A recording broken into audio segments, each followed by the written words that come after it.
so few and far between. I know it's drying up, isn't it? And it's just weird. I mean, you can't find a decent hobby shop anywhere anymore that sells, just the most basic of things. Don't say it, Alistair. Don't say it.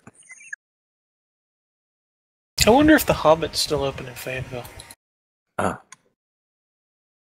When I went down to visit family in Florida, I immediately made a trek over to Hobby World in Orange Park. Oh. That place, man. They got it all. We bring you this episode of the Geeky Mid-Conversation. including all that railroad stuff and rocketry and everything, man. They got it all. In addition to the Hobbit, Alistair, there's a model train shop somewhere in Fayetteville. I just miss real hobby stores. Just don't see it. Nope.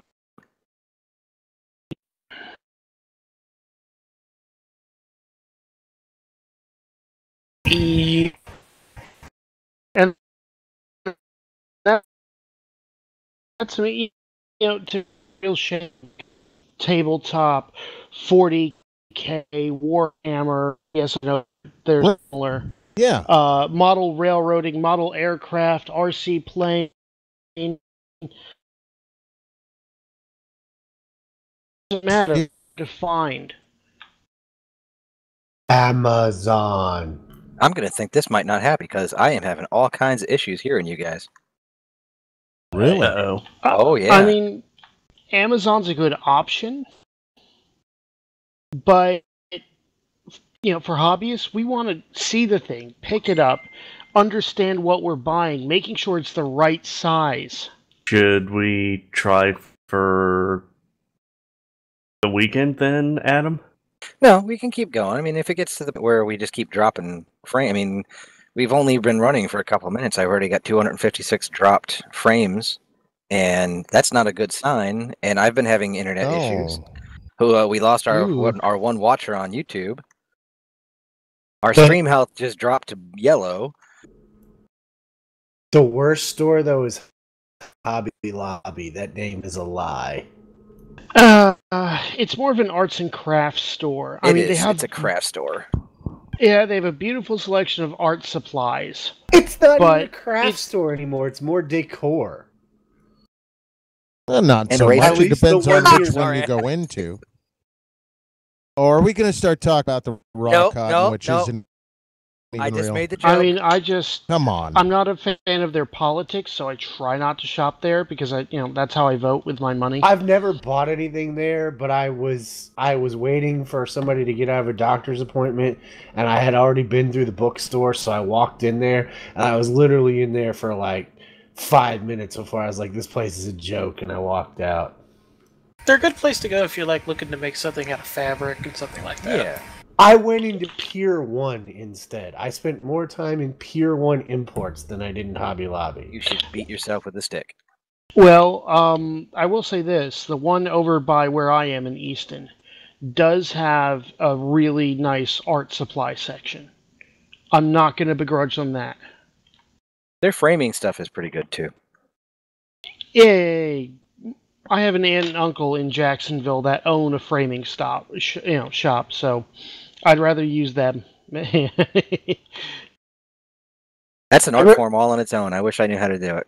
I prefer Michael's. If I'm going to a hobby store or to a store like that, I drive the extra 10 minutes to Michael's as opposed to going to Hobby Lobby. But again, Michael's is more of a craft store. It's not a real hobby shop. It's like Joanne Fabrics with clay. They've got more stuff than Hobby Lobby or Joann's does, though. Joann's are owned by the same major company. They operate with each other. You can exchange coupons between the two stores. Yeah. Well, speaking of this, can we start the show? Yeah. No, yeah. I think we already have. We technically We're waiting on you, boss. You're the ones jabbering up about hobbies, and so we can get back into it, because it definitely is something geeky with Toys R Us closing, and we'll get back into it, but let's run that opening, and we'll be back in 60 seconds. Cool. The podcast is intended for mature audiences. The opinions expressed do not reflect this station or any affiliated partners. Listener discretion is advised. Ladies and gentlemen, welcome to the Geek EZ.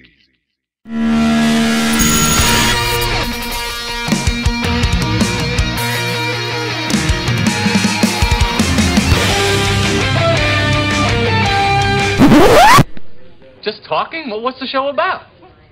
It's about nothing.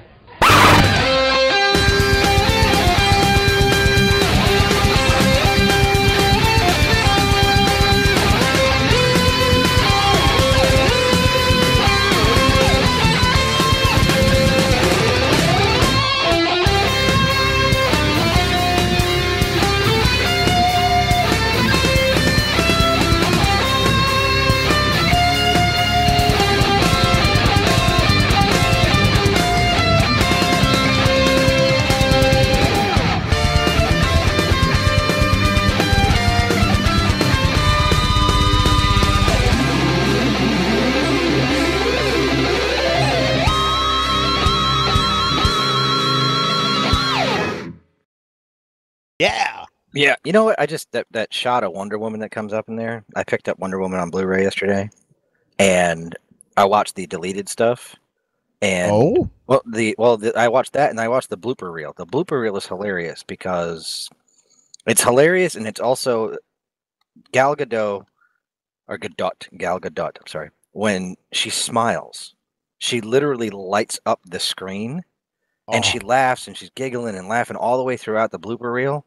And it's like, this sounds sexist, but I mean, she is a gorgeous woman, but yet when you look at her, it's not sexist. She really is. The woman is gorgeous. It's not sexist to notice that she's gorgeous. Okay, and a lot of people think it is, but when she smiles, you can't help but not look at her. I mean, but look at her. It's just like, oh my God. And it's not in like I want that. It's just, my God, look how pretty this woman is. Well, one of the things I love about her, she's wonderful. From a lot of the stuff I've watched, she's human. And so many celebrities don't come across as human. Yes. Yeah. Yes. I mean, the kind of person you can hang out with. She strikes you as just, a regular girl next door type of gal, and she's really cool. Yep. And that's all I have to say about that. Watching, because 90% of the bloopers were her just losing it on people. Just laughing, and that smile pops up. And the moment that smile pops up, you just can't help but go, wow. Yeah, I mean, the same thing with, Tom Hanks. He's a very down-to-earth person. Very human. Yes. Yeah.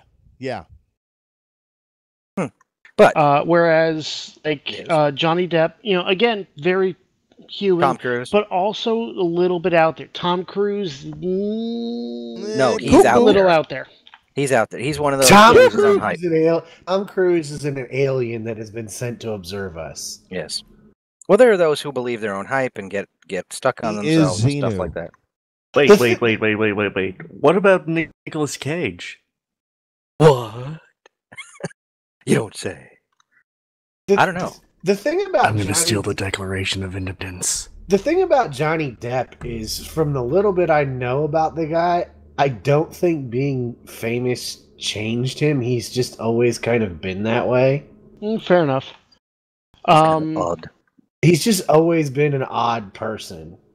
What about, oh God, what is his name? I'm always horrific with actor names.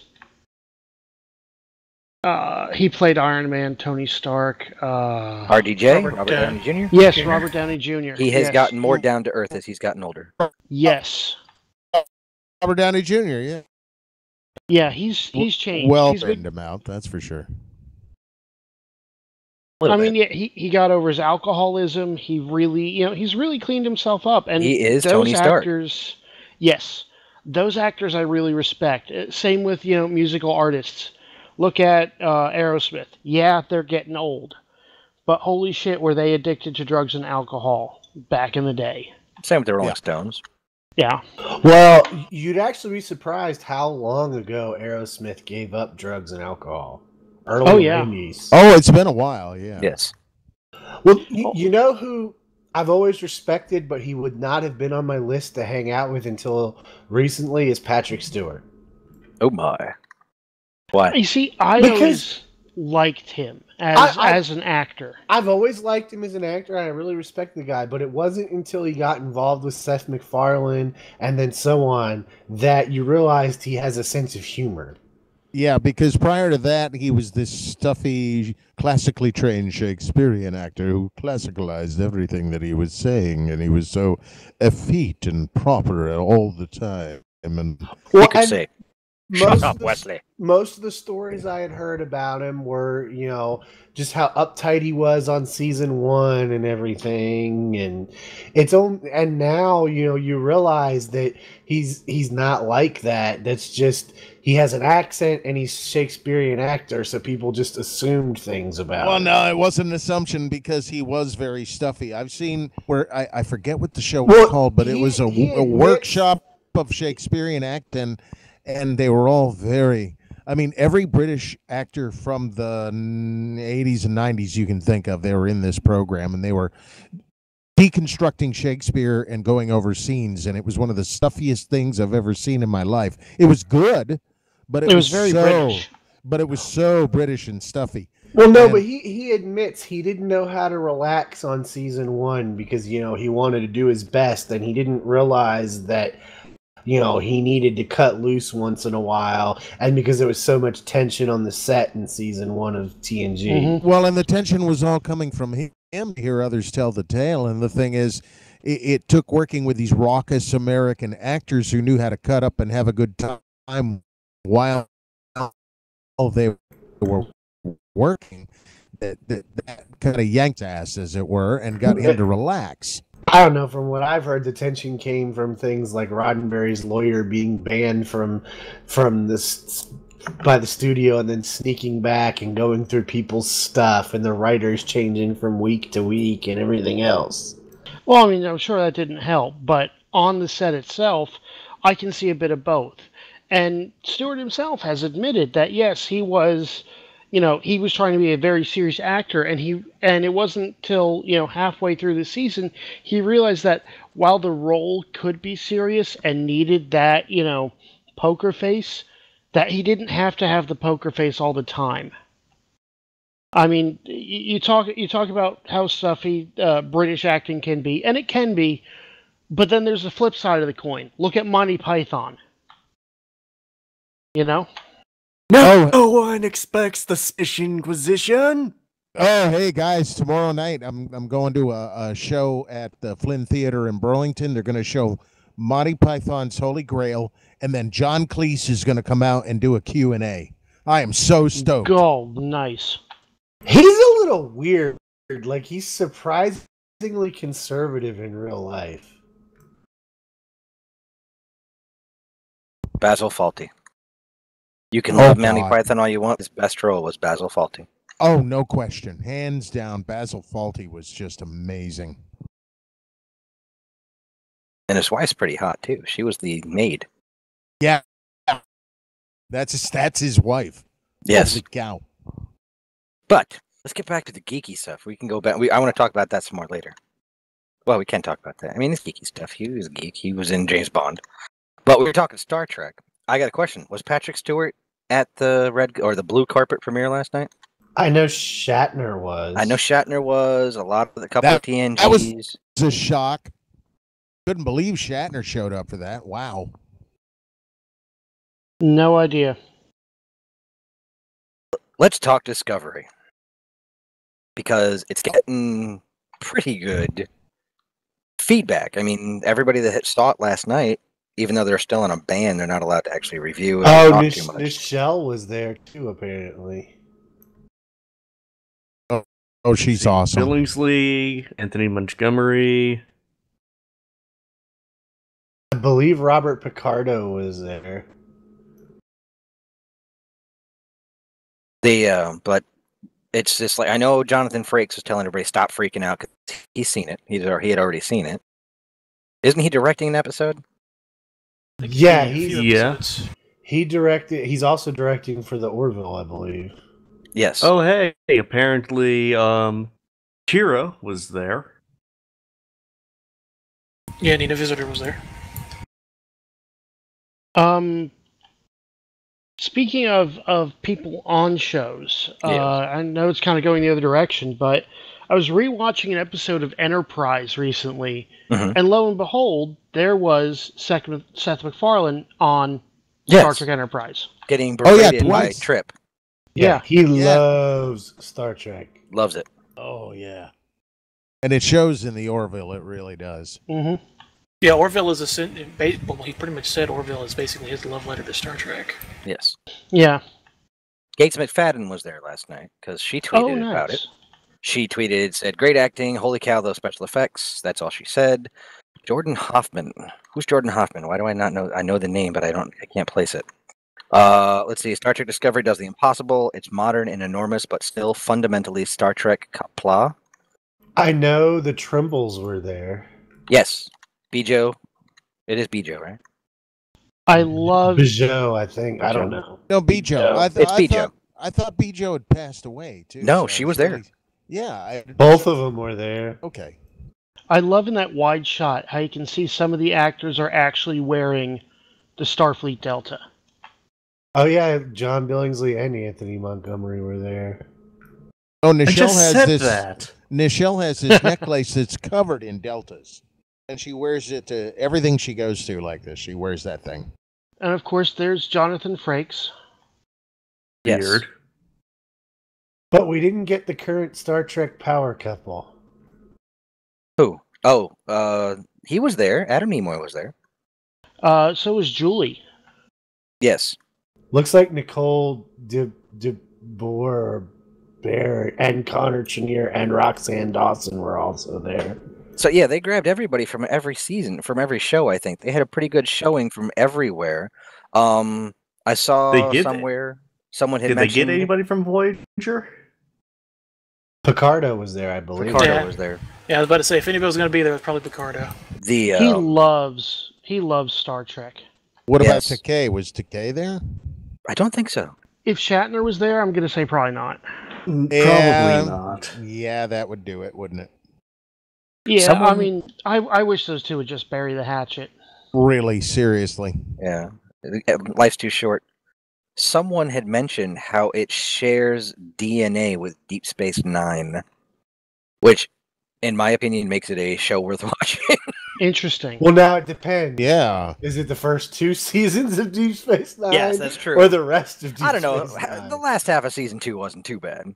Now, square me up on this. It is going to premiere on CBS on the network, right?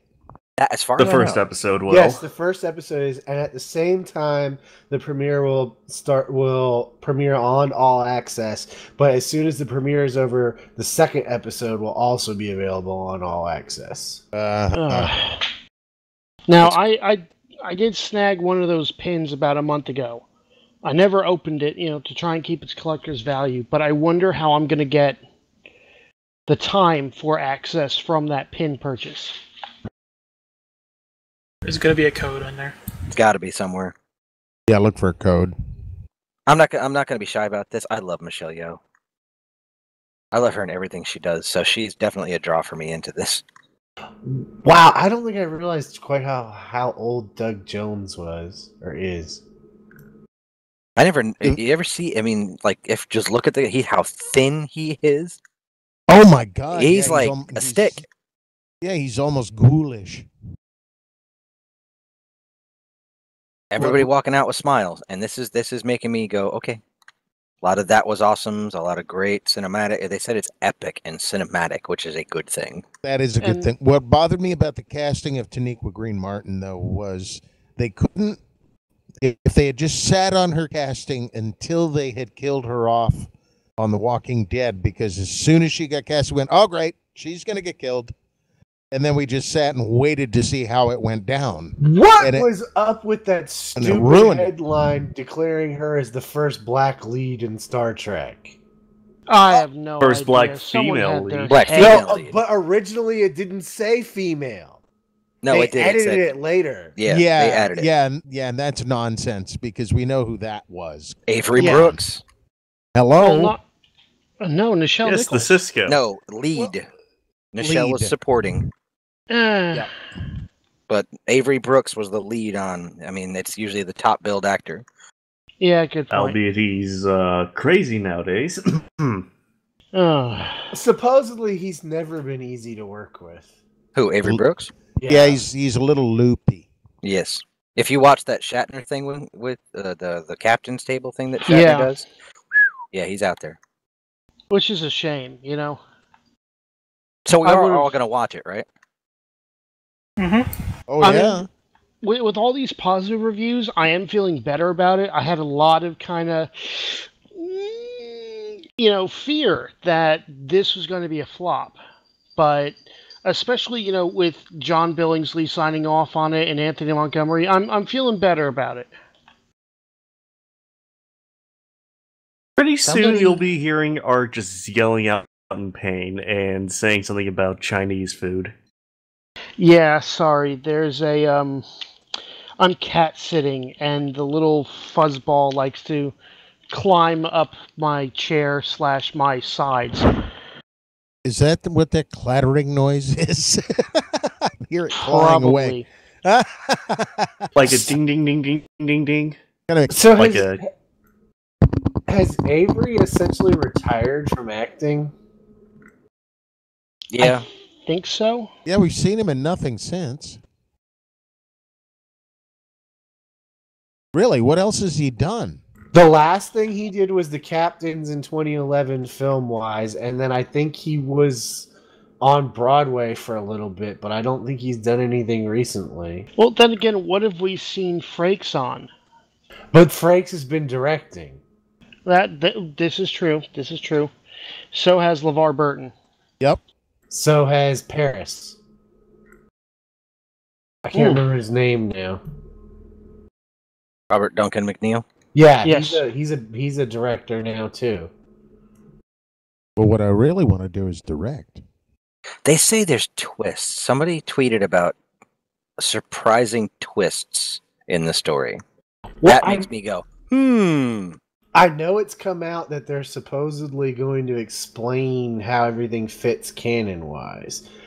What I think is funny is all these people that were complaining about the Klingons missed the big hint from the beginning that these aren't normal Klingons. Mm-hmm. Well, that much was obvious from the beginning, but apparently it wasn't to a bunch of people until last week. An article came out saying these aren't Klingons. Do you want to know why? They're ancient Klingons. Because anybody who screams that they're a true Star Trek fan isn't a true Star Trek fan. Same with Star Wars. If you're a true Star Trek fan, you're going to watch Star Trek. No matter what it is, it's Star Trek, and you're going to say, okay, and you're going to find the good in it, and you're going to go from there. Yeah. I've never criticize them. I've been planning to watch this forever. I mean, you can still criticize the bad and the errors. Yes. But yeah, you're going to watch it because it's Star Trek. You're going to at least give it a fair shot because it is what it's supposed to be. Well, not only that, if you're a true Star Trek fan, you want to watch it. Even if you think it's going to be bad, you want to watch it to see what they get wrong. Yep. At the same time, how many times do we rewatch, Star Trek 5? No, I do. I'm sorry, I do. Yep. I'm not arguing that. I rewatch a lot of bad Star Trek is still better than most things. True. I mean, I'll watch 1, 2, 3, 4, and 6. 5 is just painful. I also grew up begging my mom to buy me the Nitpickers guides from the bookstore. That's fair. Well, what happened to 5 was they cut Shatner's budget in the middle of production. I also just don't think Shatner's good at directing himself. He's also not a great writer. And he even kind of admits he's not great at directing himself. Nimoy, on the other hand, was absolutely fantastic. Well, but Nimoy was actually a good director. Shatner's never even done a whole lot of directing. I think the biggest thing about 5 that shows that Shatner was out of his element was how tired he looked throughout the entire film. Yes. Makeup could not cover up the fact that the bags under his eyes got bigger. His eyes were always puffy from lack of sleep. He was just tired. He was exhausted. And it showed. It showed on screen. And I'm going to say that the performances in 5, the story is crap. The story is just as bad as Into Darkness. And that way, I mean, but I can still watch Into Darkness and enjoy it for what it is. But the acting I mean, they had Lawrence Luckenbill. The guy's a good actor. The acting was really well done in that, except for, I'm going to say it's probably David Warner's weakest role. Yeah. But aside, I mean, the rest of it was pretty good. I mean, the Klingons chewed the scenery the way we were supposed to. Shatner and the crew there, they did their pretty good job. It wasn't Wrath of the Khan or Undiscovered Country, but it's still good. I mean, it wasn't bad. It was the story and the fact the movie looks bad due to the budget cuts. You know, Shatner That's is fair. the reason that Nimoy didn't get to direct 6, right? I thought he didn't want to direct 6. No, they were originally going to. Basically, Nimoy was essentially running the committee that was running Star Trek at the time, and basically the decision was made that he shouldn't direct 6 because Shatner wanted them to be equal. And if Nimoy directed 6, Shatner would throw a hissy fit because he'd be ahead of him. Because then he would have directed 2. Didn't he direct 3 and 4? No, he only directed one of those, I think. No, he directed No, both. he directed 3 and 4. So he was already one up. But again, when you look at Star Trek 3, he didn't have to direct himself except for the last 10 minutes of that film. Whereas And 5 of 4 those he was laying down. Whereas 4, he did a lot of directing of himself. Yes. But 4 was also a lower budget movie because they just did a lot of shots around the city. But it was also one of the more fun, and even to this day, it's one of the most celebrated of the original movies. If you were going to introduce someone to Star Trek movies, that's the movie to introduce it to. I remember what it is now. Shatner would have thrown a hissy fit if he was too up on him. That's what it was. That's why Nick Meyer came back for 6. And it's a good thing he did because it's right up there with Wrath of Khan in the 2 best Star Trek films. Well, I have introduced a few people to the original series of Star Trek. And what I've done is I've shown them what's known as the Star Trek trilogy, which is 2, 3, and 4. 2, 3, and 4 are awesome. I'm sorry, 3 is underrated in my mind. It can be underrated, but I think 2 and 4 definitely outshine 3. No questions asked. I'm not saying they don't, but 3 is not a bad movie by any means. Oh, I'm not saying that by any circumstance. It's just it's woefully underrated compared to the 2 on either side of it. But if when I expose people to the original Star Trek, I show them 2, 3, and 4. Well, 1 will put them. Star Trek 3 suffers from the same thing that Tim Burton's 2 Batman films suffer from. Big, epic movie that could have... I mean, it's got this epic, grand storyline to it, yet it's shot on a studio, and you can tell. Yeah, I enjoyed Tim Burton's Batmans.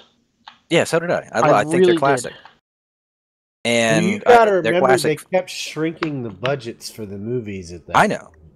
Which is why 4 was shot on location in San Francisco. All you gotta do is pay the actors. You don't have to build sets. 4 was also originally supposed to have Eddie Murphy in it. Thank God that didn't happen. Oh my God. He would have had Superman 3 all over again. But we're gonna switch gears and we're gonna stay with the Star aspect of it. Okay. The Star Wars little tidbit that popped up recently within the past day. I missed it. Whatever it is, I know I missed it. Mark Hamill, someone tweeted out to Mark Hamill and a few other, I think Ryan Johnson and a few other, that yesterday would have been a good day to unveil the next trailer for The Last Jedi.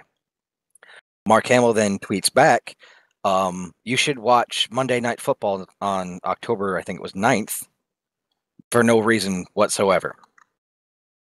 And then I guess there was a little backlash to that. I think he kind of got talked to. It's like, hey, you're not supposed to say anything, but that's rumor and hearsay. But he did say that we possibly will be getting the Last Jedi trailer, the full trailer, and I'm going to guess all the other stuff that comes with it, the final poster and all that kind of stuff usually unveils in that same week.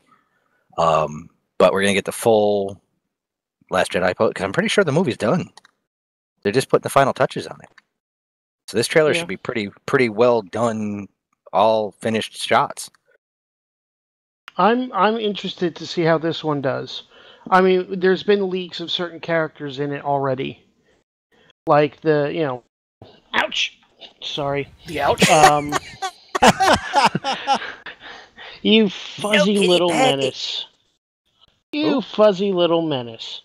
Like BB9E. Yes. I guess Kylo Ren got some ball envy on that one. I'm very, very angry. Just bitter that it is not BB-H8. That's what they called him on set. They called him BB-8. But there are other BB units. There are 3 or 4, I guess, in this movie. Oh wow. That was spoiled by the Star Wars Find the Force app. When you go around into other stores and you pull it up and open, all of a sudden these other BB units show up and roll across the floor, and they have, was it BB2? BB2B, I think, was one of them, and there's another one. They're older models. I don't know why, but BB2B... BB2B makes me think of Transformers for some reason. I don't know why. It makes me think Shakespeare. BB2B or not 2B. Yeah, but just the name, I got classic Bumblebee vibes.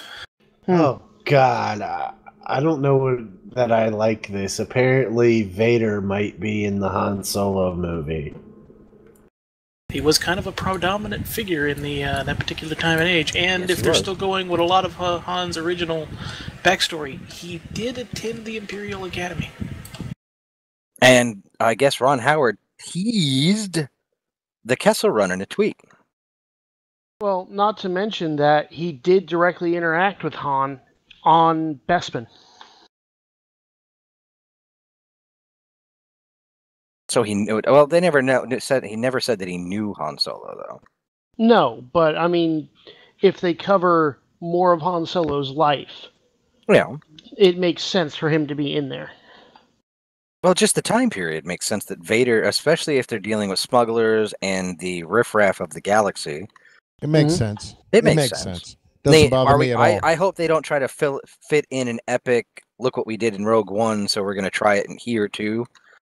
I mean, I don't mind Vader showing up. I have no problem with Vader. I would actually love to see Anakin show up as a Force Ghost in The Last Jedi. Have no problem with that.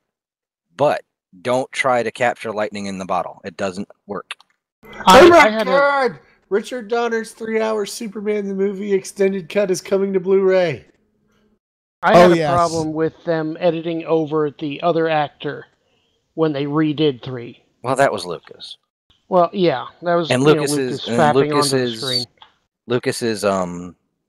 explanation for that was even worse. The retcon of it was that Anakin Skywalker died as a young man, and I'm like, no, he didn't. No. He died in the suit as an old man, as Anakin Skywalker, redeemed, staring at his son.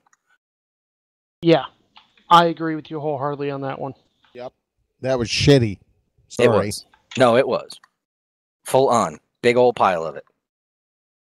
I just missed Lapty Neck. When he showed up at the end of the film, I was like, "Oh no, you did not just do that." I think if he wanted to do that, he should have had all the Jedi appear. Yeah, like Mace Windu and the rest of them. Yeah, just have like that. Well, Mace Windu's alive. He's not dead. Well, I don't. You see, I'm not as deep into the Star Wars mythos as you guys are. Kid I've always Fisto, wondered if he was still alive and where the heck he went. Into hiding. Well, obviously, but why didn't he pop up? Well, it's not retcon that way. It is, but it's not. They explain it in the Clone Wars series as to why certain. I mean, that the Force Ghost is not something all Jedi get. They all become one with the Force. Somehow Qui-Gon learns it after he dies. Which is why he's not a ghost, but he can communicate. But he appeared as a ghost when they redid 3. It was Qui-Gon, Obi-Wan, Yoda and Anakin. Where? I don't Really? recall that. Neither do I'll I. have to rewatch it. It could be me. Could be on No, me. Qui-Gon. It's Qui-Gon's voice in the Clone Wars. Yoda hears him, and he teaches Yoda how to do it and how to connect with the Force in a way that you can stay corporeal to a point, and then he teaches that to Anakin, or to not to Anakin, to Obi-Wan. So how Anakin shows up, I don't know. Maybe it's because he was the chosen one. Chosen one. Is he? No, Or is it really Luke? it's Luke. Or Yeah. is it Rey? No, it's Luke. Now, speaking of Star Wars, Yes. you may have gone over this before, and if you have, I apologize and we'll move on. What do you think of the... Sorry, cat in the background. What do you think of this thing I've seen floating around that Ezra Bridger from Rebels is Snoke? I mean, sweet Lord, I no. think We've it's... discussed that many times. Yes. Okay, Snoke moving on. is Snoke. Yes. But Snoke is Snoke. Snoke is. I really do believe it's not going to be a big revelation that it's somebody we already knew. Snoke is Snoke. Now, will the other characters show up? I would love to see this DJ character that shows up in Star Wars in the Last Jedi to be Ezra Bridger. But I think Ezra's going to die. I think Kanan's going to die. I still say Kanan loses his connection to the Force and becomes the guy from Force Awakens. I am one with the Force. The Force is with me. I am one with the... No, That's that's right. Santeca. No. Oh, right. Sorry. Yeah, Lord Santeca from Force Awakens. Now, is that the guy in the beginning? Because Yes. I never figured out who the heck that was or what importance he played. He was a member of the Church of the Force. Oh, God, there's a... Yes, there is a religion that focuses around the Force that is for people who aren't Jedi. They knock on doors. JJ didn't do the best job with that character. They implied that he was going to be more important and have more backstory than he did. Yeah. We know he was hanging out with Han and Leia when when Kylo was a kid, but we don't know much more than that. You know, No, I keep hearing rumors of. You just talked about the Superman 3-hour. I heard somebody floating around out there. I remember reading it somewhere that Star Wars has a 3-hour cut. What? The original. I've never heard that. And then there was another one. There was Terminator 2 has a longer cut.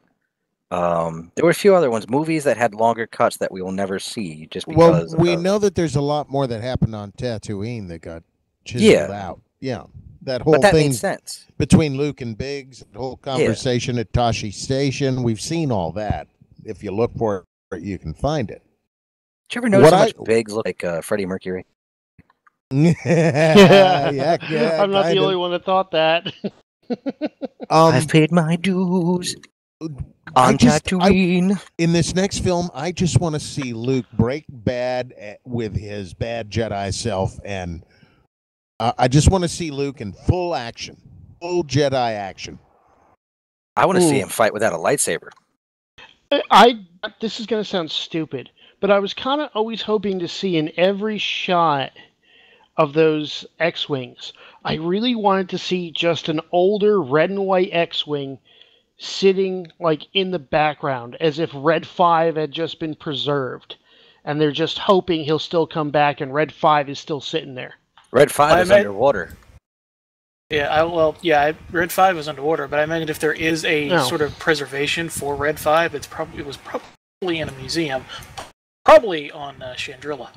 Yeah. No. Wait, how is Red 5 underwater? The poster spoiled that. What? One of the emotional things that Lucasfilm put out has Rey, Luke, and Octo. Is that the name of the planet? And I don't know. Rey is standing on the shoreline of Octo, and in the water next to her is the X-Wing. Underwater. I missed that one. Really? Oh, yeah. It was, I think, Geek Tyrant did it, and a few others. Star Wars Underworld. I missed that too. had a whole bunch of write-ups. This was ages ago, and it was like, did we find out what happened to Luke's X-Wing? I was like, well, maybe it's just a promotional piece, guys. It's kind of like the toys. Just because a toy looks a certain way doesn't mean it's going to be in the movie. Here's 15 theories that come around about Snoke's nose hair after this new promotional image. Well, except for Lego. I will have to admit, Lego does tend to get things on the mark. And having seen the Lego ATME, I think that's what it's called now, the big one. ATM6. That weird walker? It actually doesn't look bad when you see the full thing. It's kind of weird. It walks. It's got an ape-like gait. It doesn't have an elephant gait, or the smaller AT-ATs do. But it's got arms instead of legs in the front. So the knee bends. It's an elbow, not a knee, and it bends backwards. And I guess I want to see them walk, but I mean, it's kind of growing on me. I'm not so sure about the giant retro-looking gun on the back, on the top of it, but it's supposed to be an artillery piece, kind of harkening back to the AT. Yeah, I'm still not thrilled about the new Star Destroyer though. That thing looked stupid. Pizza. The Dreadnought or the Mega Star Destroyer? The big slice of pizza looking thing. It belongs to Pizza the Hut.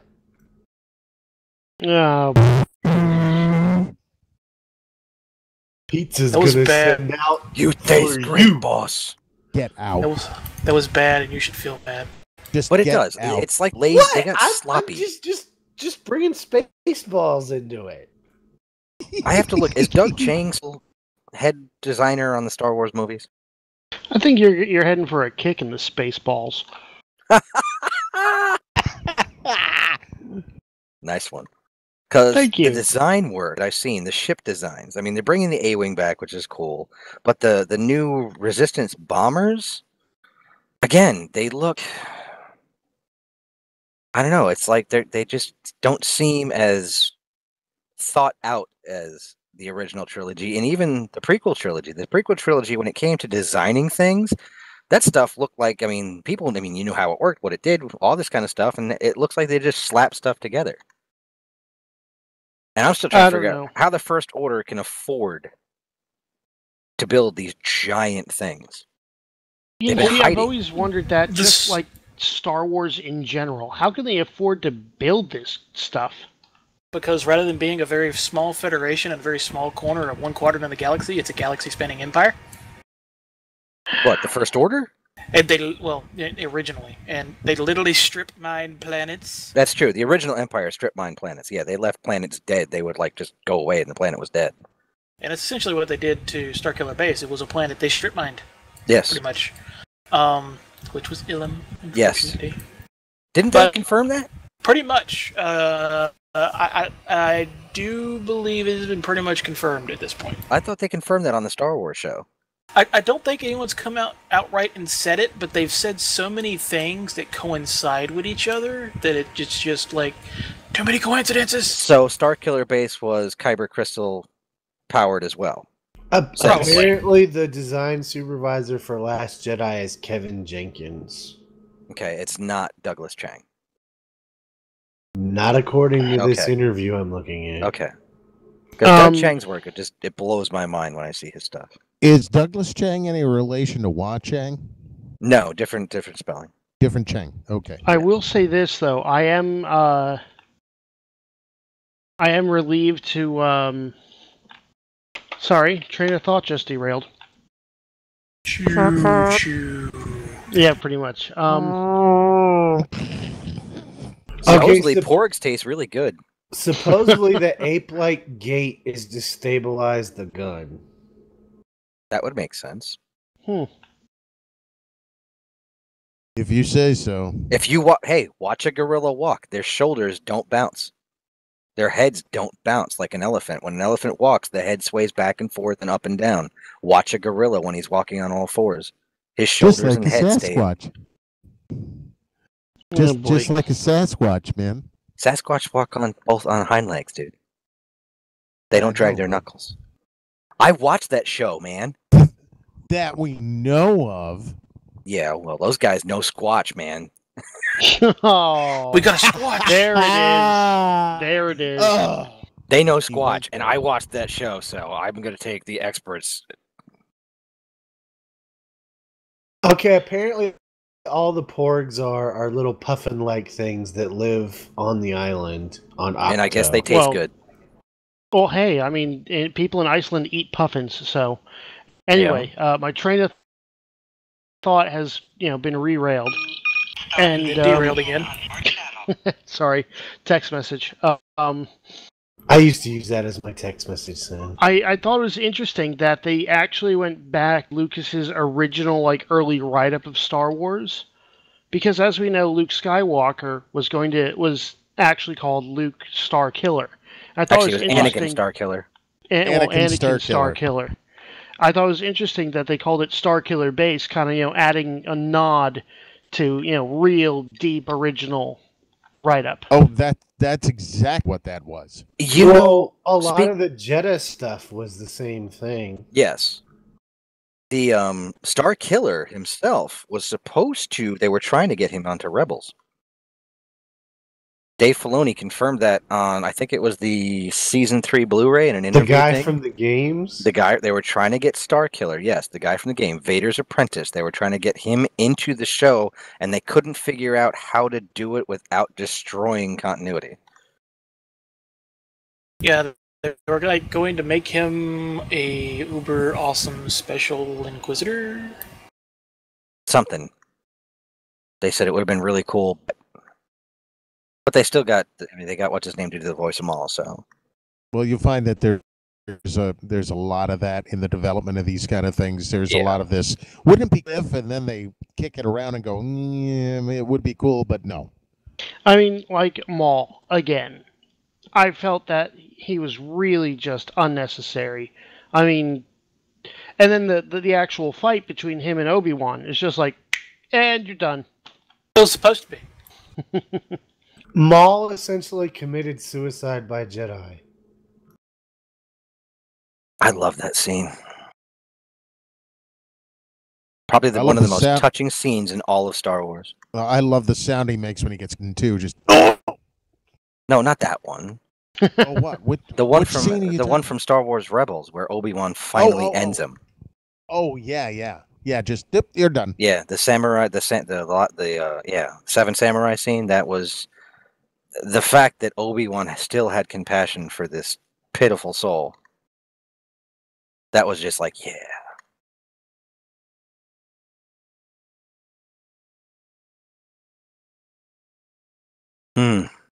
But that's all I got for Star Wars. What was the other stuff? Did you ever watch the Clone Wars cartoon, Art? Yes. Okay, so then you know want a copy of Maul is back. I know, but I mean, they brought him back, and then they give the impression that he was defeated by the Emperor on Mandalore itself. He was, well. The thing with Clone thrown Wars off was... into the endless abyss. No. The fact that they brought him back in the first place, I thought was odd. No. He didn't throw off into the abyss in Clone Wars. Didn't he push him off the building? No, that was no. That was the other one. And the other thing about Clone Wars is because it was supposed to be canceled, a lot of the stories that they were planning on doing got turned into books and comic books. I want to know where the Zillo Beast is. Yeah, that's one thing I want to know. I really enjoyed Tartakovsky's version. I thought that was really cool. But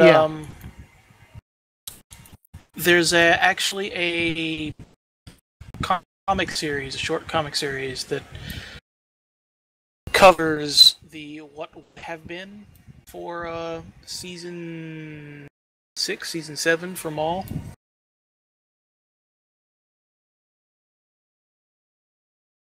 He came back in season 5. Or late season 4.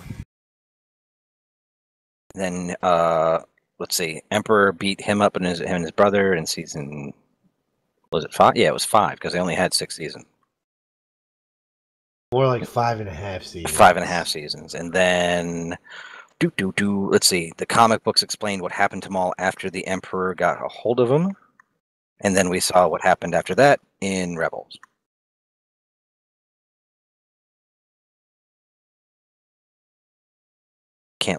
Yeah, that was Lucas's biggest mistake, was killing him in the first place.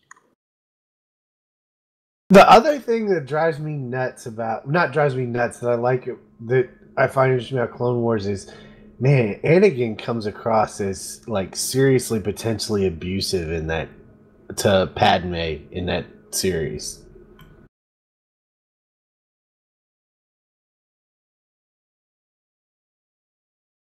In the Clone Wars? Not in Tartakovsky's one, but in Clone Wars, he comes across as potentially abusive. I mean, he doesn't want her talking to anybody or anything. Yeah, he really isolates her, doesn't he? Like, he throws that hissy fit when she gets teamed up with that handsome finance guy who turns out to be a total asshole. Like, he stalks them and everything.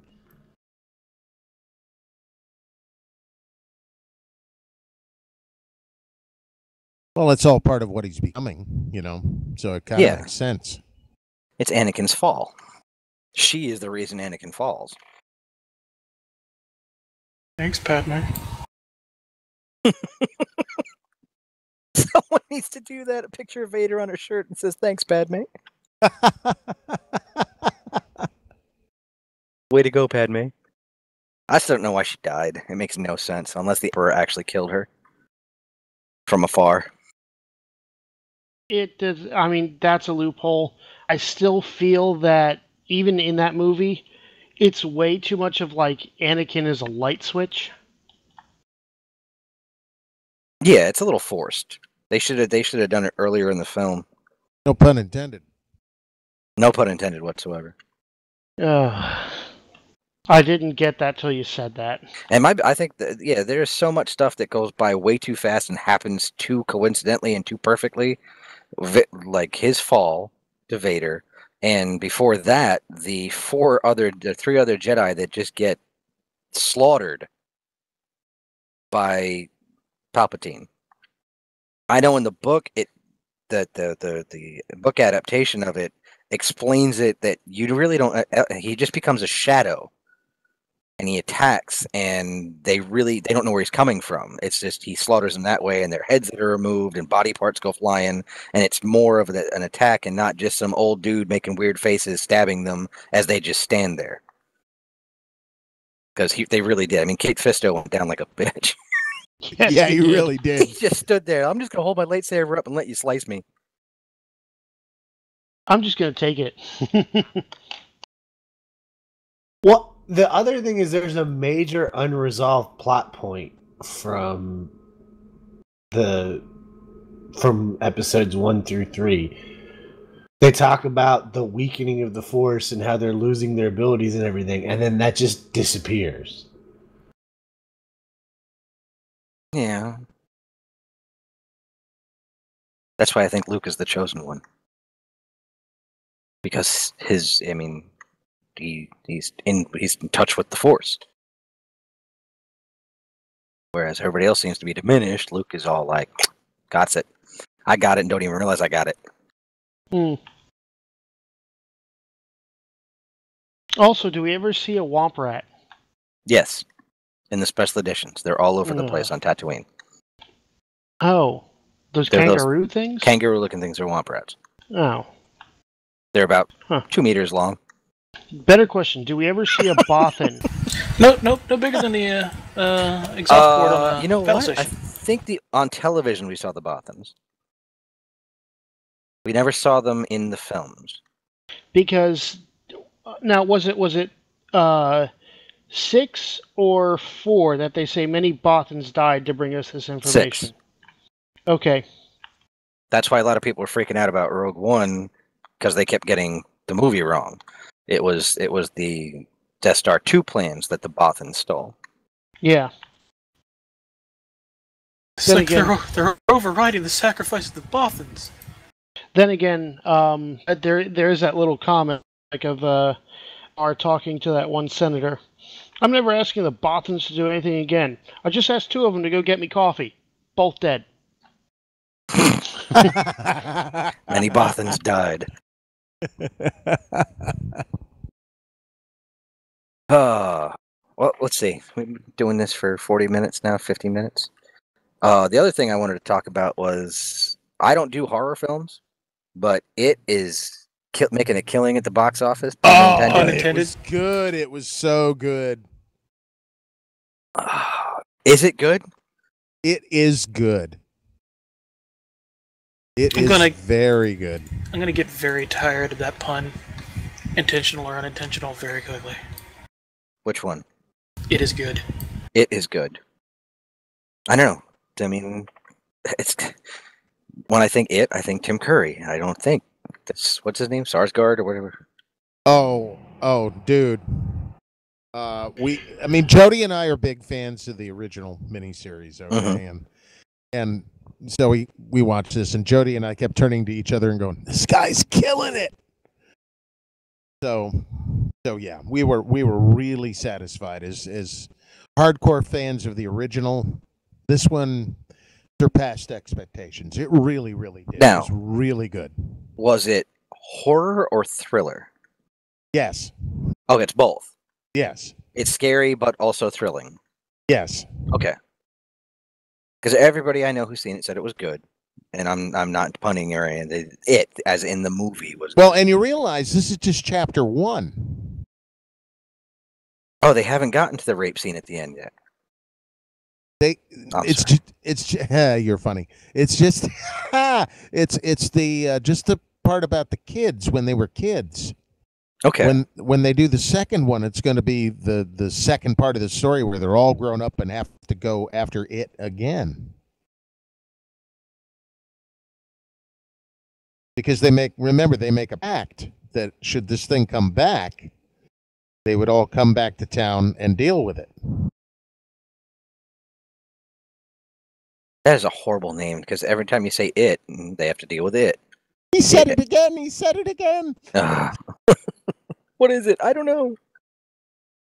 But it's like I guess it's breaking records. I mean, it's overtaken The Exorcist and other films as the highest grossing horror film and this kind of stuff. And it's look, man, I know it's not your cup of tea, but you're doing yourself a disservice to not go and see this because it is.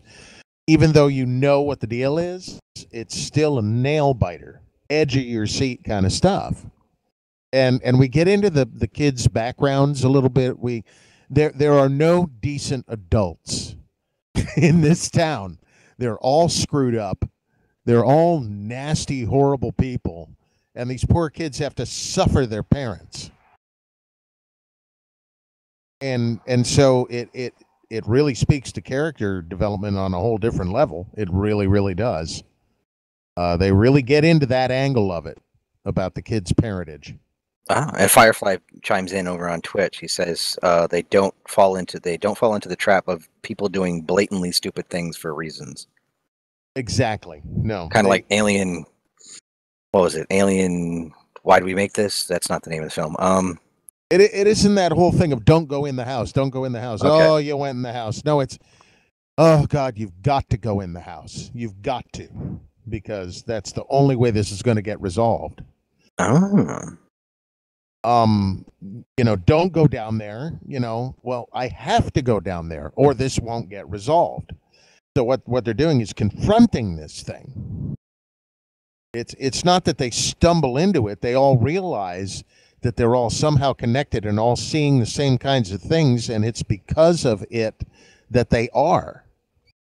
And so they confront their demon, basically. How close to the book does it stay? Considering they only had 2 hours to blow the story out, pretty good. I think I read the book. Did I read the book? I think, yeah, ages ago. I mean, there are a couple of extremely unsavory things in the book that they decided to leave out because they wanted to keep a rating that would, allow a younger audience to go and see it. But other than that, yeah, it's some twisted stuff. Oh, seriously twisted stuff. But they get into the bully character more than I expected. So that was a bit of a rush. And I don't want to spoil it for anyone that hasn't seen it yet. So I'm trying to be cautious. Well, I'm trying to be cautious, but they get into certain things that they didn't get into in the miniseries. But then there's so much of it that is straight out of that, yet straight out of the book at the same time. And it's got a real Stand By Me kind of feeling to it, which I enjoyed. And you can relate to characters if you were ever a kid living in a small New England town, riding around on your bike with your buddies, then you feel right at home in this picture. So it's like the Goonies with it. Yes. Okay.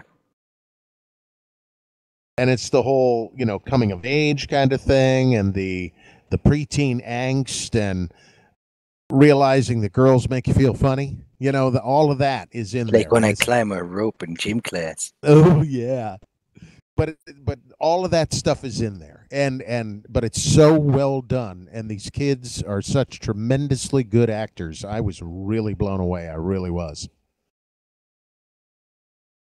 Well, that's a glowing review if I've ever heard one. Yeah, we enjoyed the hell out of it. I could go back and watch it again and enjoy it just as much. Seriously, and I don't often say that about a film where I'd say I'll go right back and watch it again. If someone were to call me tomorrow and go, I want to see it, but I don't like going to movies alone, I'll go. I'll go. Let's go right now. Let's do this. Leroy Jenkins. So do yourself a favor. Yes. Go check it out. Okay. But don't bring the kids. No. Oh my God. No. This clown is way scarier. Way scarier. And this film definitely hints at things to come in chapter 2. For sure. Cool. So yeah, definitely. Worth a look. Well, as we're trying to keep the show shorter, just for reasons, little things that keep popping in my head, and I'm not calling last call yet, but soon. The biggest one that's going through my head is with the release of Wonder Woman on Blu-ray. How come we're not seeing more about the Justice League? We're not? Because DC doesn't have their movie stuff together? I hear from the test screenings that recently happened that they're coming out people saying it was epic. That they loved it. They thought it was a good movie. That might have a lot to do with Joss Whedon getting his hands on it, but we don't know. Oh God, who does he kill off now? The Flash.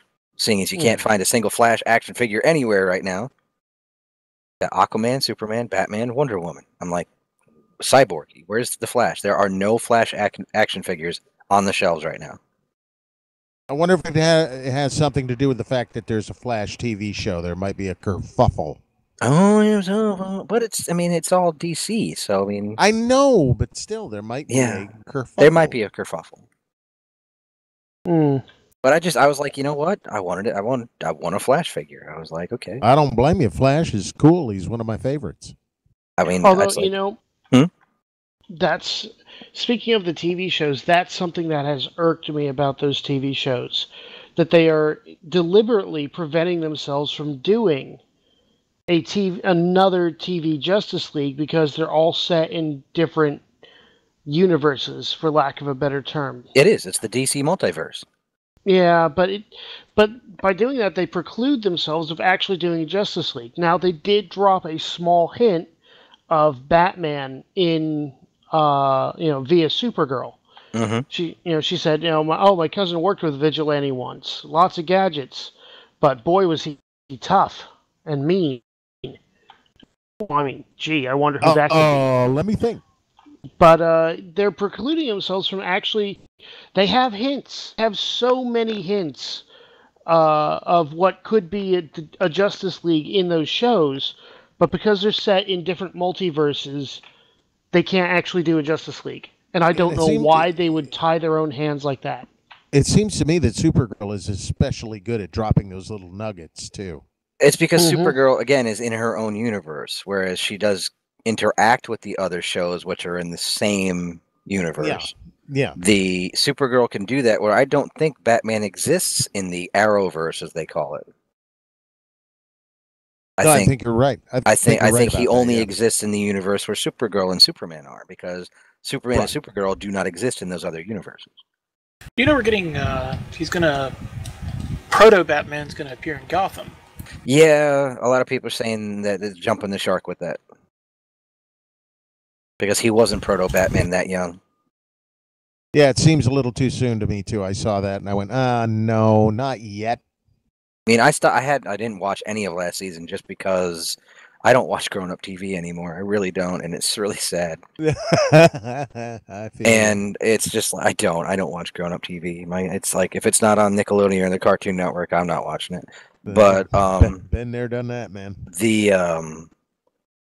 When I'm seeing this kind of stuff, I was like, why is he? I mean, why is this 15-year-old kid becoming Batman? He hasn't even done any of the training yet. He hasn't gone and met Ra's al Ghul. He hasn't done all this stuff. He hasn't been trained. And technically, well, maybe it'll be a case of, he tries to do it and he gets his ass royally stomped, and that's the impetus to go and get the training. True. You know what I finally did catch? And I was very upset when I found out that it was TVMA and I couldn't share it, was The Tick. I watched the first 2 episodes of The Tick, and I was like, well, let's see. In the 2 episodes I saw, there was 1, 2, 3, 5 F-bombs, a whole lot. I was like, what? Why? Why are you doing this to The Tick? Why are you trying to make it grown up? It's edgy, man. It's edgy. But it was so... It already was edgy by being as ridiculous as it is. Was it otherwise good? Because I haven't seen any. Yeah, it wasn't bad. I mean, Sarah Finowitz is not bad in the role. And I thought it was funny. I didn't realize Patrick Warburton is the producer on the show. Yeah, that makes sense. I'm just disappointed it's not him in the suit. Yeah, but I was like, really? I mean, it was one of those, we're just saying it because we can. Kind of like, what was it? American Horror Story? Where they just, it was American Horror Story, where because they're on cable network, they said shit like 25. I mean, everybody said it. Everyone said it. I mean, there was like a little kid that said it. And I was like, look what we can say. We can say this word. And it was like, if you had a counter, you'd sit there and and it's one of those. It's like, yeah, I get it. That episode of South Park, man. It's exactly what it was. But The Tick doesn't need that. I mean, it's not overly. I mean, it's overly violent. There's some gory violence in there because of the character named Overkill, who slices and dices his way through vigilantism. Oh, that makes sense. The Tick himself is pretty funny. Arthur is not bad. I was like, okay, yeah, I can see it. But I mean, I was kind of disappointed. I was like, you know what? Because if I could get my hands on the old cartoon, I would love. I mean, those were hilarious shows.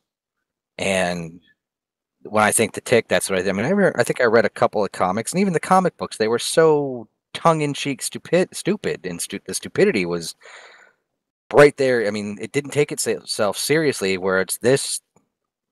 I don't know where they're going with it. Are they trying to make a drama out of it? Are they trying to, is the humor only coming from The Tick, who doesn't know? I don't know. I only caught a couple episodes, so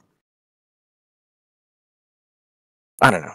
But I was just more upset that they went with let's try to make this edgy and look what we can say and do for the sheer sake of doing it when it really wasn't necessary. I'm glad I kind of found out beforehand and didn't sit down with my son to sit there and watch that and like, what did you just say? What did they just show? Whoa. What? Whoops. Yes. Now, son, don't go repeating these words now. Yeah, he keeps asking me. He's like, "Can I watch Predator? Can I watch this?" It's like, nope. No, not yet. Soon.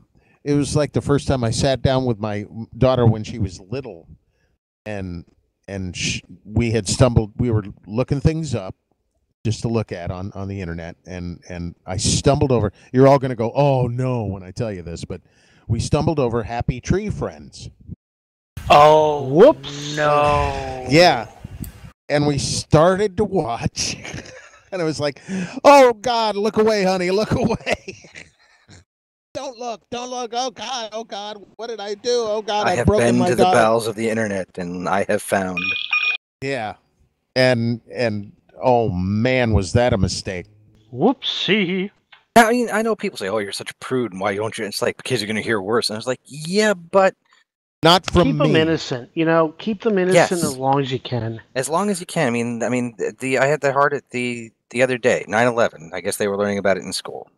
The world's too dark. And my 5-year-old daughter came home. I posted this on Facebook. My 5-year-old daughter came home from class, and she asked me about it. She says, "We talked about 9/11, Daddy." And I was like, "Really? Did you see anything?" She's like, "No." I was like, "Oh, that's good, because you don't need to see that kind of imagery at 5." And she started asking me questions about it, not knowing that I was there. I was in New York City that day. I mean, I watched the tower fall. I mean, I was there. And I brought up, she wanted to see a map. She wanted to see what the towers looked like. She wanted to see, I mean, I brought up Google Earth and I did all that stuff with her. "Where were you?" And I showed her where I was on the map. I was like, "This is how far away." And because her first question is or her first thing after her mouth when I said, "Daddy was in New York that day." And she's like, "Why aren't you dead?" Whoa. And I was like, "Oh, okay." I was like, "Baby, because I was in Brooklyn at the time and I was across the river. I was on the other side of the river." And she wanted to see where. So I showed her all that. And she left the room. Now, I have some serious PTSD from that. I always did, and a lot of people was like, "What's the big deal?" I was like, well, if you lived in New York City at the time, that's all you saw for 2 straight weeks. You couldn't get away from it. And if you were standing there watching this happen, and if you were watching New York television at the time, you saw things that the rest of the country did not see. Yeah. And I mean, it was bad. I was not in New York. I was in a high school in northeastern New Jersey. But we would get New York and Philadelphia stations. So that's all we were bombarded with for, I'm going to say, a good 3 weeks to a month. Oh, yeah. It was horrific. I couldn't turn the TV on without seeing this. And it was reliving it and reliving it and reliving it. And I think the biggest thing that still sticks in my head, and I will never forget this, it was a local New York news station. One of the few that stayed on the air after the North Tower fell, or the South Tower fell. And the camera was zoomed in on one of the higher floors because there was a person in the window. And I had just gotten to my work building. Oh, God. And the tower fell. And no, the tower fell. It crumbled right there. And you watch this dude just disappear off screen. And it was one of those images that has been burned into my head to this day. It's still... I get choked up. I get all kinds of when the Oliver Stone film came out. I think it was Oliver Stone or Martin Scorsese, one of those two. The World Trade Center movie came out. And I was sitting in the theater watching something else, and the trailer for that came on. And my ex-wife was with me at the time, and she's sitting there, and she looked over and she grabbed my hand, and goes, "Are you okay?" And I said, "I don't know why." And she's like, "Because you are literally shaking like a leaf right now. I mean, you're vibrating the entire row of seats because you are shaking that bad." I was like, "Okay, I'll be right back." And I had to go up and walk outside and get some air because it hit me. It was like, holy cow. I mean, it used to be if I saw the picture of the towers, I would get all kinds of freaky. Yeah. But talking to my daughter about this, 2 things struck me. It's like, oh my God, my daughter at 5 years old just realized that the world is not perfect and that there are horrible things that happen. And 2 was the fact that I just had to explain to my daughter one of the worst things that's ever happened in my lifetime that I witnessed. Yeah. So, well, keep them innocent as long as possible. I was actually just going through my. I'm not sure if you guys know. I'm an Eagle Scout. So, like any Boy Scout, I collect patches, and I had an opportunity to trade Council Service patches when I was at the L1 Jamboree. Well, by just sheer happenstance, I wound up acquiring a New York, the council that services New York City. I think it's called the Greater New York Council. But I happened to acquire their Manhattan District Council Service patch, which featured the skyline. And at that time, it included the towers. So, I mean, I just realized, going over them with a friend the other day, that I have a patch that has so dramatically changed since that September day. And I got the patch in July of 01. So, I mean, wow, things really changed quickly. that was one of the things, and it's like when I sit there and I had talked about that with her, and then I have my 11-year-old son asking me, "Can I watch this? Can I see this movie yet? Can I see that movie yet?" And I'm trying to think back was the first time I saw these films myself, because I saw them when they first came out or on VHS back in the day. It's like he wanted to watch Predator, and I'm thinking to myself, how old was I when Predator came out? Did I see it right away? When was the first time? I mean, I'm thinking everything was right around the 12, 13-year-old mark. 12, 13, and 14, where I would either we watched it at a friend's house or with somebody and that kind of stuff. And it was just like, it's like, how old were you guys when you first saw your first like action movie like that, like Predator or one of those? Oh, I was at least 14, maybe 15. Yeah, something like that. I mean, I think I saw Nightmare on Elm Street when I was 13 years old, 12 years old. Yeah, I was 12 or 13, and so definitely left its mark on me. Yeah, and that's what I don't want. I mean, it's like I want him to enjoy it, and I don't want him to sit there and be scarred by it. And a lot of people's like, well, it's not. It is scarring. There are times where it can scar someone if they're not emotionally ready for it. Oh, God, that reminds me. I think, about 15 the first time I rented Event Horizon. That'll screw you up. Yeah, that I had nightmares for a good month. I didn't tell anyone, but oh boy, did that leave an impression for a good long while. I remember my such a good movie. My mother asked me, she's like, "Have you ever seen that movie?" I was like, "Yeah, why?" She goes, "I rented it. It was on some pay-per-view thing that Shoot gets it off the dish," and she's like, that was just weird." I was like, "Yes, it was." Goes, it started off sci-fi, and all of a sudden it went and it took a turn. I was like, boy, does it ever. Sure does. Let's see, that one, I remember having to apologize for taking people to see that and Alien 4. People that just didn't do those kind of films. What are you making me watch? Oh my God. This is horrific. But yeah, it's like, I know my mom flipped out when I said I told her I let the kids watch Star Wars. Are you sure? I was like, Mom, I was 5. She's like, oh yeah. I was like, I was 5 years old. I was 4 when the movie came out, and I got to see it the next year because it was still in theaters. One of the longest running movies in the theater. I got to see it when I turned 5. Jurassic Park stayed in theaters for a long time too. And you know what? I mean, that's one of those it sticks with you kind of things. Mm-hmm. Yeah, that one's. I was living in upstate New York at the time. My parents had moved up there, and that was just after school. And I'm pretty sure, driving home from the movie theater that night, that was weird. Because it was so well done. It was all these dinosaurs busting out of the woods at night, and you're just like, where's the dinosaurs? Why are they going to jump out? I'm 18 years old, and I'm flipping out. Still holds up today. Oh, it really does. One of the big theaters near me, they brought it back. This was, I think, last summer. They brought it back in 3D, and that was fun. I mean, it was just. I remember when we saw Jurassic Park the first time, and it was me, my wife, my father-in-law, and a couple of friends.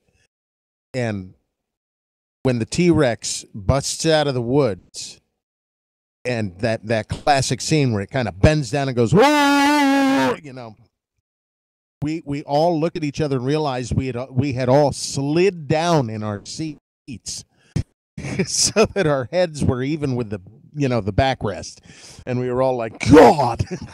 Just all of us just reflexively just slid down in our seats to get away from this. It's like the first time you see Jaws. Jaws is one of those where you're just like, I'm never swimming again. Oh yeah, that was another one that stuck with me. Yeah. Joke's on you. I didn't swim in the ocean to begin with. I wouldn't even go in the lake, man. Yeah, those lake sharks are horrible. Well, I was a kid. Come on. Knock, knock. Land shark. Candygram. Showing my age there. Candygram. Candygram. No, you're not. You're that land shark. Could be worse. Could be street sharks.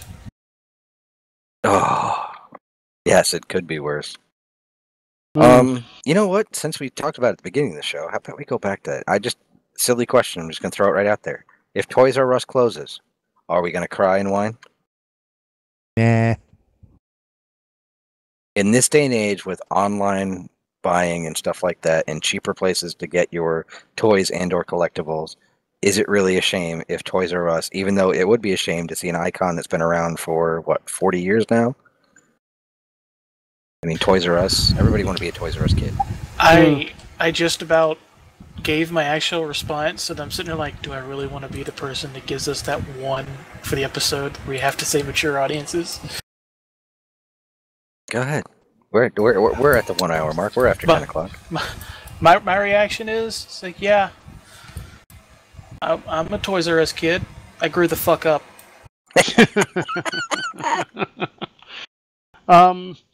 I think it will be a shame if they shutter their doors, because that's, it's a titan you never wanted to see fall. I mean, I'm sure all of us have happy memory. Yeah, as adults, I don't know. Frankly, I'd like to see a giraffe fall over. I mean, we all, as adults, we look at them like they're overpriced, they're expensive, they're this, they're that, they're the other thing. But I'm sure we can all remember back of walking just through those aisles and feeling nothing but bliss as a child, when we didn't have to worry about bills, car payments, mortgages, health insurance. Is the world going to blow up tomorrow because two idiots are mouthing off at one another? But that's funny. I remember those days, though. I remember those. Well, great. 1980 sucked, dude. Oh, I know. I was born in '83. So I do have some memories of that. Oh my God, am I the old man in the room? Yes, you are. Get off of Jim Bray's lawn! It's okay. I was the oldest one at the job that I just lost, but that's another story. Well, that explains a lot. But no, yeah, you're right. The walking the hall. I mean, did we have to worry about two guys blowing up road back then? Yeah, in the early '80s we did. Yeah, we did. There was a lot of tension, but we all have good memories of walking those aisles of nothing but bliss. I mean, I was working. I have fond memories of walking through those aisles of nothing but shit my family couldn't afford. Yeah. Well, same here. But it was nice to drink. It was. Now, what's really sad, when I really think about this, and you're talking about the memories and stuff, and I remember walking the aisles and seeing all the Star Wars. I mean, gotta remember, this would have been right at the height of Star Wars stuff. So we're talking 77, 78, 79, 80, 81, 82, 83 was when it was like, that was my Toys R Us runs. Was it Star Wars Junk or something like that on Twitter? Just put up an ad from Toys R Us from 1978. The Death Star. Which now you're going to sit here and think, well, stuff my family, I didn't come from a rich family. The Death Star was only $19. An X-Wing fighter was $9. The TIE fighter was $9. The figures were 99 cents a piece. Inflation. You don't make enough in allowance. You're going to have to save up for a month for that. That's just it. And it was if you're making $1 a week, you're like, oh my God, that's like months, or $1 every 2 weeks, whatever it was. But even then, it was just like, economics were so different back then. That $19 was a lot of money, technically. I remember saving for almost a year by the Lego Skull's Eye Schooner pirate ship, because it was over $100. But I mean, Lego pirate ships have always been pricey. But I remember finally going in there, money in hand, and picking that thing up off the shelves and carrying it home. The AT-AT. My grandmother bought me the AT-AT for my birthday in 1980. That's what Christmas is for. Nice. Yeah. Yeah. Now, the thing is, I understand how we feel both in the modern age and as that retroflexion because I was working at Circuit City when its doors were shuttered. I was there. I still have my red shirts. I even put them on eBay, man. Actually, I really my last when I worked at Best Buy years later. It was Halloween. They had and people were asking where they going to wear. My manager said, "So, Art, you going to show up in your night costume again?" By night costume, he meant 70 pounds of actual leather and steel armor. Wow. Yeah. Full chainmail, full leather. I was a... I know a guy makes chainmail if you want a hook. I probably could. We'll discuss that later. Every time you watch the TV, the signals go out. But I sunk the hook. He said to me, "So you going to do your night costume again?" I said, "No, I'm thinking I'll be the ghost of Retail Past." And he said, "Ghost of Retail Past? What do you mean Ghost of Retail Past?" I said, I'm going to wear khaki pants, the Best Buy name tag, but I'll wear my old Circuit City shirt. And he just turned so bright red. He goes, "Don't you dare. You do, and you'll be promoted to customer. Do you understand me?" This is your biggest competitor, man. Exactly. But they weren't around. No. So, but, it was the competition that kept the prices low. I think that's the problem with Toys R Us. They don't have competition. Well, they do. Right. The problem is it's all digital. Yeah, and again, you talked about this earlier. You want to hold it. You want to see it. You want to look at it. You don't. I mean, it's like there was a shoe company. My daughter wants a pair of shoes that are only available online. I'm like, well, that's the dumbest thing I've ever heard. How do you try them on? How do you try them on? How do you know they're going to fit? How do you know they're not going to hurt your kid's feet? They're $50 a pop for a pair of shoes for a 5-year-old that you can only buy online. And Yikes. I'm like, that's ridiculous. And there are times you want to pick a toy up. You want to look at it. You want to go, is this worth the money I'm paying for it? Mm-hmm. Sorry, kid. You're going to pay less. Well, I mean, then again, remember, Converse shoes were, cheap. Oh, I remember that. You can get a pair of Chuck Taylors for like, what, $10, $15? Now they're like Exactly. $75. Yep. But, I mean, again, I remember Circuit City falling. I was working at Circuit City when the company bit the dust. So I can understand, how, people feel, oh, well, they've outlived, it's run its course, it's run its life. But I can also see, that, yeah, this is a titan. This is a cornerstone of our childhood. And it hurts to see it fall. I mean, we all remember the Circuit City commercials of the giant plug coming out of the sky and plugging into the store.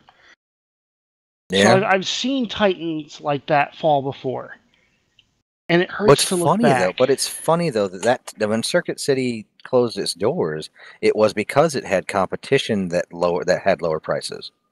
It really, I mean, Best Buy lowered their prices. Actually, just coming into being. Circuit City was just mismanaged for a good decade. That's why it fell. Yeah, but they screwed the pooch. Toys R Us did the exact opposite. They were the ones who outlived everybody. It's like KB shuttered their doors. All the other mom and pop toy stores they couldn't compete because the prices at Toys R Us were so low. And then all of a sudden all the competition was gone. And now you go in, if you go to Target and you can buy a Star Wars figure, I think they're running, I think it's $7.99 now, which is still incredibly ridiculous for a Star Wars figure. $7.99 for a Star Wars figure. And you walk in, you can go to Target, Walmart, I think it has them for $6 something. You can get the Star Wars, the Black Series at Walmart for $18 something. If you go to Toys R Us, they're $21. If you go to Target, they're $19. And I was like, but it's the same figure. And it's like, it's the exact same product, but their markups, they're going for the 150% markup on it on stuff. And it's just like, oh, look, they got the Millennium Falcon. Walmart has it for $113. Target's got it for $115.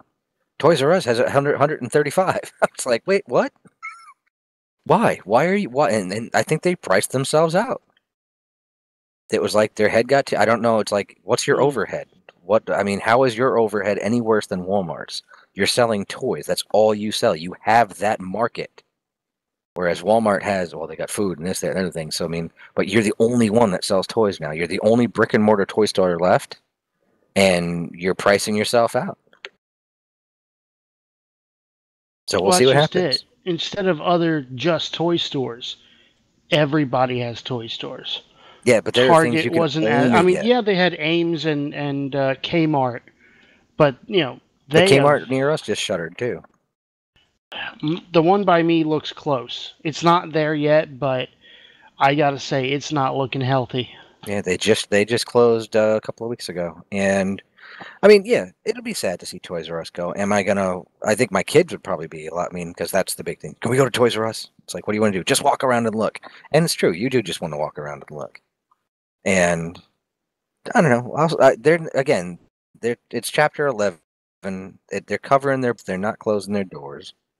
It's one of those where we're just going to see and we're going to remanage our debt. And we'll see what happens. You know what? That's what I was told too. Yeah. If Amazon was smart, buy Toys R Us. I was actually talking with coworkers back when Circuit filed Chapter. I'm like, guys, this is a precaution. They're not going to do this. And then I wound up with the egg on my face.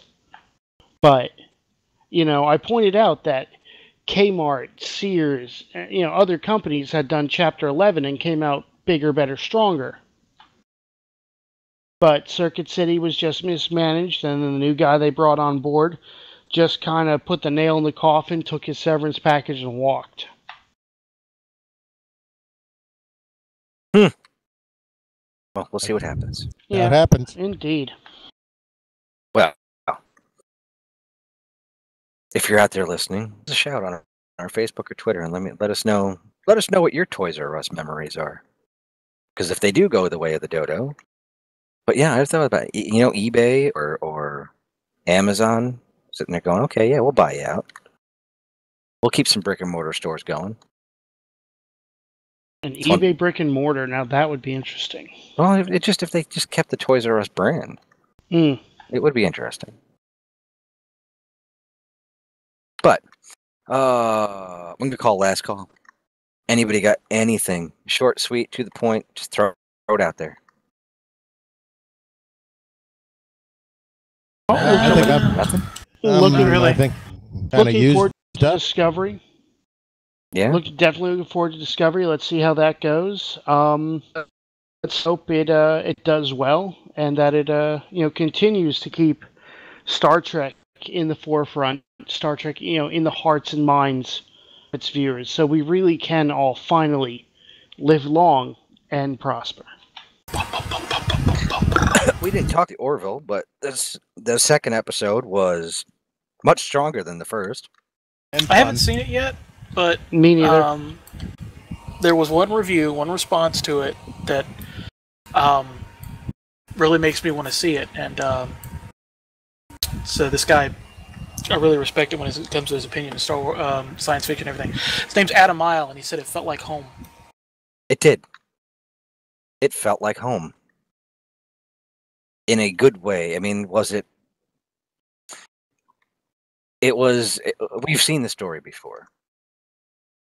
The story has been told both on Star Trek and on the Twilight Zone, but they did their own version of it. They kept it light. The jokes fell much less flat. They were more organic. They flowed. The banter was better. The side drama, the B story, was actually really well done.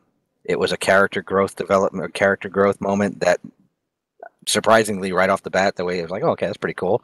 There was a nice little twist ending, or like a ending, but it felt like old science fiction. Yep. It felt. I'm really growing fond of the Doctor character. She seems to be the one serious reality in that show. And I like how they're utilizing her character. She's the Guinan of the show. Yeah. So yeah, it's very. I mean, it's hard not to if you're going to describe. I mean, it felt like old TNG. It really did, with jokes. It was good. Again, but the story, we've seen it again. But if you watch the first season of The Next Generation, saw all those stories before too. A lot of them were just rehashes or rewrites of old stuff that came from before. Right down to the Naked Now, or the Naked Time, or whatever it was. That was literally a remake of a show. Yeah. But that was good. I mean, definitely. I mean, I've got my fingers crossed that it stays. I mean, they've got their 13 episodes in the can. I hope it gets picked up as a full season so we get the whole thing. I got my fingers crossed for Discovery that it is actually as good as people are saying it is. I want to know where the Justice League movie trailer is. I mean, it's coming out in November, right? Supposed to be. So where's the trailer? Yeah. Yeah, where's the trailer? Where's all this other? Where's the hype for it? Where's the Thor hype? Thor comes out at the same time. Comes out like a week beforehand. Well, maybe we'll see a big blitz from both. Yeah, I think once Disney drops the Star Wars stuff, we'll start seeing the big winter movie blitz come at us. That's what's going to happen. I almost bet on it.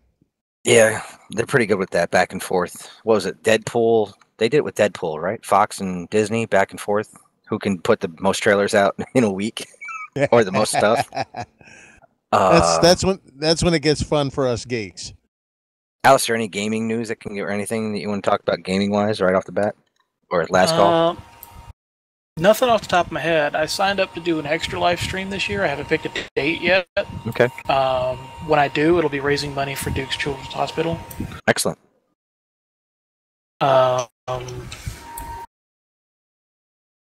There's not a lot that I'm aware of right now that's coming out. Most of the stuff coming out like next month.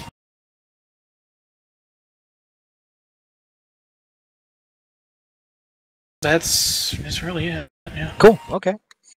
Well, that's what last call's all about, just to find out. Wolfie walks in just as the doors are about to shut. Wolfie, anything you want to shout? Last call. 30 seconds. Go. I don't have anything. All right, good. There you go. Well, we're done then. Show's over. Grab your beers. Let's go. Boy, that man is sarsaparilla. Ooh, sarsaparilla. New mead.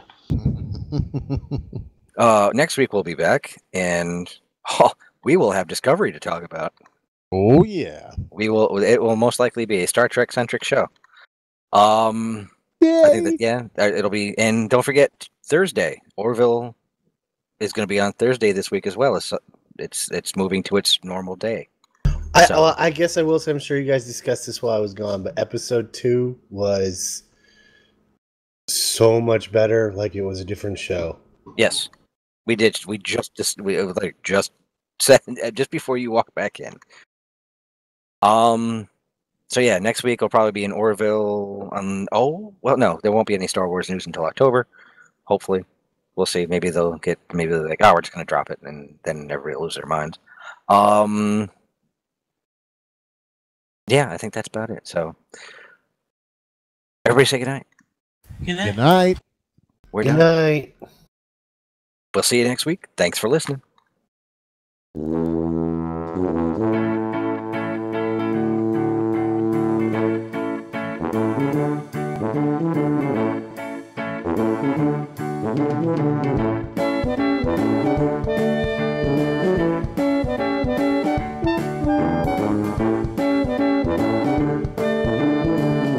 Prepare for echo. Thanks for joining us at the Geek EZ. We have some big changes coming down the road, but to find out about them, you have to hit that subscribe button. You could also follow us on Facebook and Twitter to find out what's new and what's coming down the road. So do us a favor, subscribe.